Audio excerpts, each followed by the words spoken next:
最新消息，在2025上海车展上，世界高端汽车品牌德国保时捷总裁布鲁姆承认，保时捷汽车在中国陷入很大的销售困境，他们无法匹敌中国竞争对手，可能会放弃保时捷在中国的电动车业务，全心全意推广保时捷燃油车。但这样在中国市场上，保时捷不是死得更快吗？我们看看德国焦点新闻的报道。在中国市场上难敌本土对手，保时捷直面电动化惨败，或选择退出。豪华品牌保时捷在华电动车销量遭遇断崖式下跌。该集团总裁布鲁姆坦言，未来或将专注燃油车销售业务。若失去中国市场，西方豪华品牌将何去何从？多年来，这些顶级品牌顺风顺水，但好景终有尽头。中国本土车企的崛起严重冲击了国际品牌需求，保时捷就是典型案例。难抵中国电动车的攻势。2024年，保时捷在华销量暴跌28%，仅售出79283辆。今年一季度形势更严峻，需求巨降42%，仅售出9471辆。问题并非出在911车型突然失宠，症结在于面对中国电动车竞争对手时，保时捷束手无策。小米等本土品牌以远低于保时捷的价格销售性能超越 Taycan 或 Macan 的电动车型，保时捷对此心知肚明。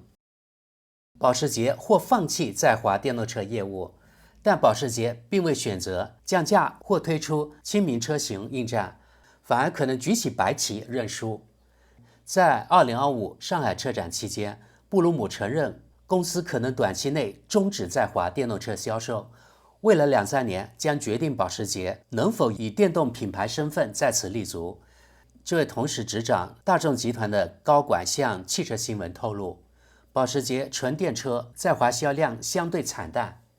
集团高层明确表示，无意通过降价提升销量，将维持符合品牌定位的价格体系。因此，今年晚些时候上市的新款电动车卡宴和后续电动718款式都不会走亲民路线。小米的保时捷杀手便宜近5万欧元。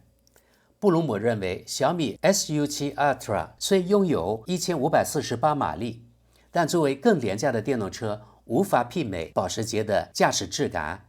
尽管该车近期在德国北环赛道圈速成绩已打破这种认知，小米的保时捷杀手在华售价为52.99万元，约6.4万欧元，而402马力的基础版泰坦定价高达91.8万元，等于11.1万欧元。与宝马、奔驰、奥迪甚至捷豹不同，保时捷从未为中国市场开发特供车型。这些跨国车企通过加长轴距轿车和 SUV 提升后排空间，保时捷是否错失良机？奥迪更进一步，推出全大写奥迪纯电动品牌，这款命名令人困惑。德国电动车在中国市场想本土制胜，现阶段几无可能。大众计划2027年前在华推出20款插混电动车，但保时捷似乎无意本土化产品。虽然将推出的燃油跨界车合乎逻辑，取代 Macan， 但至少要等到2020年代末。其他传统豪华品牌已通过产品调整来维持份额，例如雷克萨斯 LM、别克 GL8、沃尔沃 EM90 等高端 MPV， 但中国品牌凭借原材料优势与更低人力成本，使得国际车企的竞争愈发艰难。在主场击败他们，现在几乎是不可能完成的任务。部分车企已接受新的残酷的现实，转而选择强化本土联盟。正如谚语所云，打不过你们就加入你们吧。好，咱们看网友评论。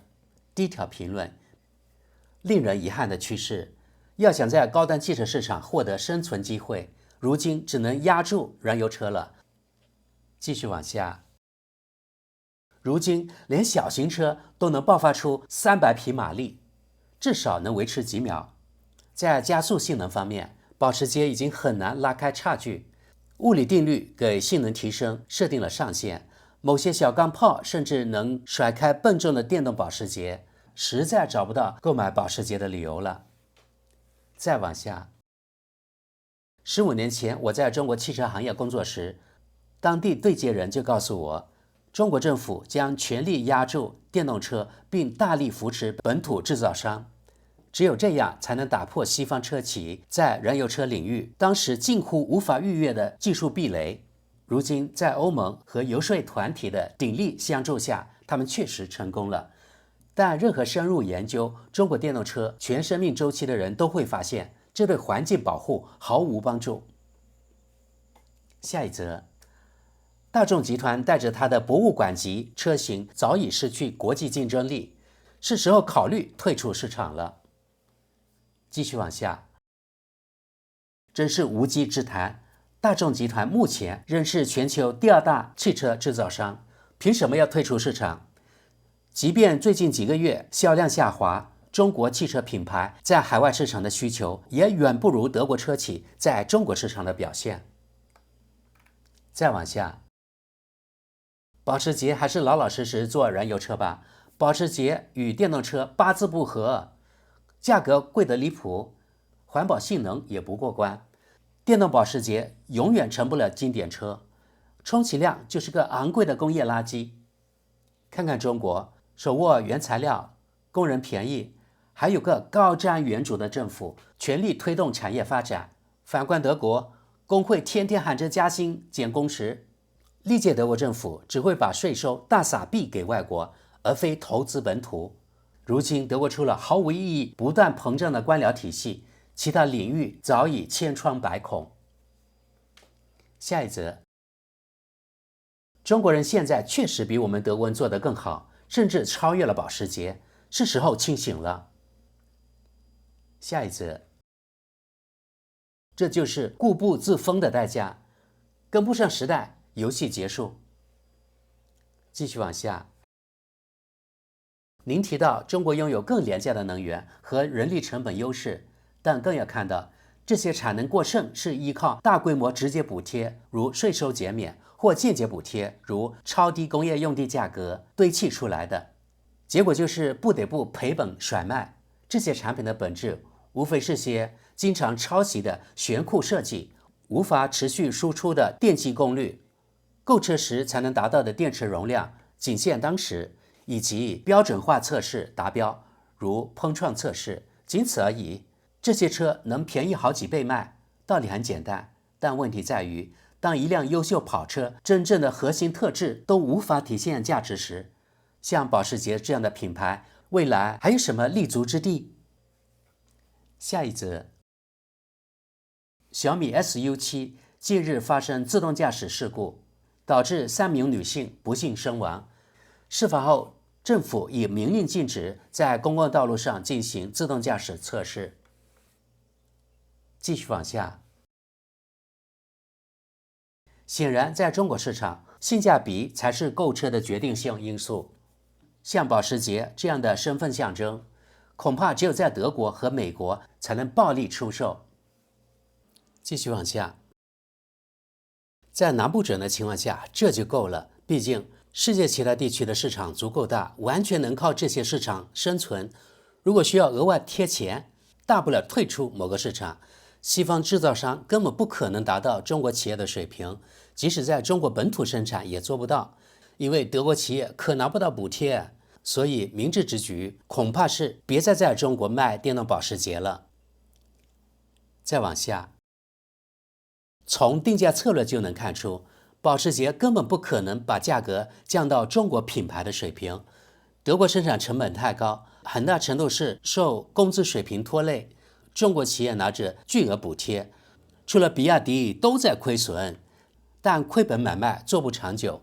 所以如果车企要倒贴钱卖车，就该退出市场，等高端客户重新青睐优质产品。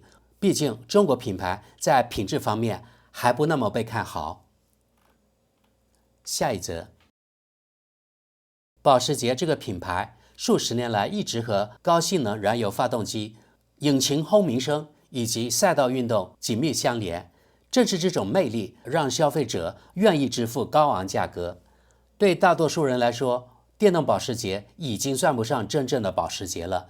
所以这种车型不仅在中国卖不到，在其他市场也不吃香。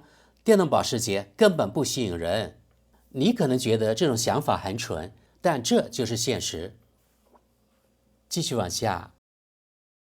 对我来说，中国电动车更像是带轮子的智能手机，专为那些更在乎车载娱乐而非驾驶乐趣的年轻一代打造。等这些车真能自动驾驶、偏对行驶时，那就跟现代有轨电车没区别了。按照欧洲，特别是德国对汽车的理解，中国电动车和欧洲厂商的跟风之作，根本不符合那些有经济实力、注重家族传承的客户需求。况且这些新车还得先证明自己的耐用性和可靠性。就目前而言，如果有人宁愿买5年车龄的大众，也不选中国的新款电动车，这完全无可厚非。德国有不少人说小米 SU7 的外观是抄袭保时捷的，但不管如何，如果真的侵权，保时捷可以把小米告上法庭啊。小米各项指标不仅接近，有的甚至超过保时捷的对标款式，比如小米 SU7 Ultra 有1500匹马力。价格呢？从德国的角度看，小米 SU7 Ultra 在中国的售价仅为7万欧元，而对标的保时捷在德国的价格为24万欧元。据德国媒体报道，小米电动汽车将进军德国，定位为高端汽车，可能到时价格会比中国那边定价高得多。我猜可能不会低于15万欧元，也就是120万人民币以上。那么，对在德国人口中称保时捷杀手的小米 SU7 Ultra 即将进军德国，以及小米这款电动车本身，德国网友怎么看呢？我们来看看德国 MSN 门户网站的网友评论。第一条评论：北环赛道1500马力，2秒加速到时速100公里，售价7万欧元。如果它真的在德国这里出售，价格可能会超过10万欧元，还是挺香的。这位网友跟帖：如果只有欧盟关税的话，那价格就又会涨7万欧元，这实在令人遗憾。只有等中国在欧盟设立组装工厂，部分关税取消后，情况才会好转，到时会很有意思。不过对欧盟汽车制造商来说，可不是什么好事。另一位网友跟帖：谁要是作为德国人觉得小米汽车很好，那他的脑子怕是缺根筋。下一则：一个拥有14亿人口的高科技国家中国，其研发产出能超过8300万人口的高科技国家德国，这是明摆着的事。我们很容易就能发现，随着世界人口数量的增加，技术进步的速度总是在不断加速。德国通过帮助上世纪70年代那个马车与自行车中国转型为高科技国家而获利丰厚，但如今这个中国已经成为经济竞争对手。如果德国还像过去那样固步自封，中国将远远甩开德国。我们看跟帖：德国这样的教育体系乃至整个社会体系都病了，一个病态的体系自然会滋生病态的社会。毫无疑问，德国就是个病态的社会，但不止德国，整个欧洲大陆都是个病态的社会。事实就是这样。如果这是个健康的社会，根本不会出现这些问题。正因为我们的体系病了，才会出现教育质量低下、青少年暴力等问题，有才华的人也被埋没。但在欧洲普遍存在一个现象，最有才华的人往往来自社会底层。我们本应该给他们更多支持，整个体系必须彻底改革，否则一切都不会有起色。再往下，这位网友跟贴道：我对中国的教育体系有些了解，知道他们教育的来源，也大致明白他们基础教育及发展的状况，以及他们那些真正有意义的创新精神体现在哪里。不过我觉得在这里一本正经的解释这些没有什么意义。下一则：不知怎么的，电动车现在似乎主要靠那些日常生活中根本用不着的夸张马力来定义自己。当年燃油车突破300或400马力大关时，人们是怎么抱怨的？到处都充斥着这会助长危险驾驶和鲁莽飙车之类的言论。可现在呢，电动车可是左翼意识形态和政治正确的产物，所以就算他们在红绿灯起步时飙车，在城市里赛车，甚至可能造成死亡，也没有人说什么。继续往下 ，User， 小米并没有真正击败保时捷，因为那根本不是量产车型，而是专门为测试设计的特殊配置，跟实际情况完全没法相提并论。再往下，这玩意儿还要从我们本已捉襟见肘的电网里额外榨取多少度电，就为了搞这些对公众毫无意义的性能表现？这位网友给前面那位扫盲，他说电动车的情况完全不同，随着性能提升，能量回收能力也会增强。简而言之，耗电量不仅不会增加，甚至可能下降。下一则，为什么不干脆搞个2000或3000马力？造这种华而不实的车有什么意义？他们真该好好研发些普通老百姓能舒适代步的车。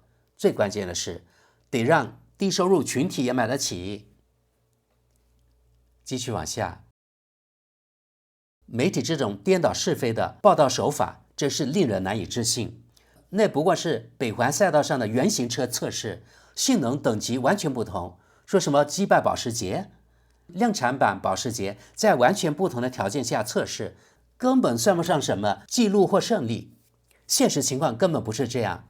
你们这些媒体写手啊，特别是那个某人，这种报道水平实在太拙劣了。德国之事说明，看来啊，不少德国人不愿相信小米能造出好的车，也不好好做功课，说到底就是以一种固有的成见看待新事物。明明小米 SU7 电动车就是量产车，在中国也卖得很好，有些德国人硬说是原型车或者测试车。这类自以为是的德国人在德国汽车界还真不少，不过这对中国其实是好事，你们说呢？我们继续往下，才1500马力，不是3000马力？开个玩笑了。但就算真有钱买这种车，他们能开去哪儿？恐怕也只能在赛道上飙一飙。果然又是有钱人的玩具罢了。下一则，用这些电池的容量都能造3辆普通电动车了，搞这种没人需要更没法日常使用的车纯属胡闹。就连400马力的 Smart 都已经动力过剩，足够让车主时不时飙一把了。再往下，现在的问题是应该研发市场真正需要的东西，把选择权交给消费者，而不是让政客和那些环保极端分子及所谓的经济破坏者来指手画脚。这是跟帖。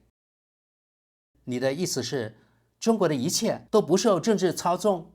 笑死人！这位反驳道，与德国不同，中国政府提供经济支持，这就是为什么他们质量好，价格便宜。作为买家，这是我唯一感兴趣的。下一则，终于找到一家进口商，不幸的是，它的价格几乎是中国的2倍。不过没关系，只要售后维修网络跟得上，应该还是能卖出去一些的。继续往下，说的轻巧，这种车谁会买？小米造的电动破烂货，门儿都没有。要我说啊，电动车这玩意儿压根就不敢买。再往下，对于上面那个开口闭口中国垃圾货的人，这位网友说，但中国在电动车领域确实领先，我自己就开过好几款，包括小米 SU7， 这车真心不错，开起来特别爽。呵呵呵。这是跟帖。这么说吧，要是你见过比亚迪的仰望 U8 这款中国 SUV， 那么保时捷、奔驰、沃尔沃这些电动车简直就是垃圾。如果要我选择电动车，我只考虑比亚迪仰望 U8， 这是我见过最棒的 SUV， 而且以它的配置来说，价格太划算了。在所有电动车中，我只看得上这款，其他的都免谈，宁愿继续开我的燃油车直到报废。之后如果可能的话，我绝对会选比亚迪仰望 U8 SUV。对我来说，这是唯一值得考虑的电动车，其他的一切免谈。说实话，要是真不让开燃油车了，我宁愿开无人机，也不开电动车，绝对说到做到。这是跟帖。德国人很快就要像40年前的中国人一样骑自行车出行了。下一则，让我们看看这个自由市场经济能玩出什么花样。中国人根本不需要德国。德国之士说明，可能这位网友不满欧盟对中国的电动车征收关税吧。他说的自由市场经济应该是讽刺欧洲的做法。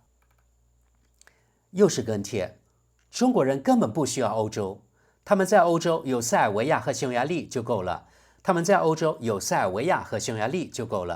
丝绸之路已经完美满足需求。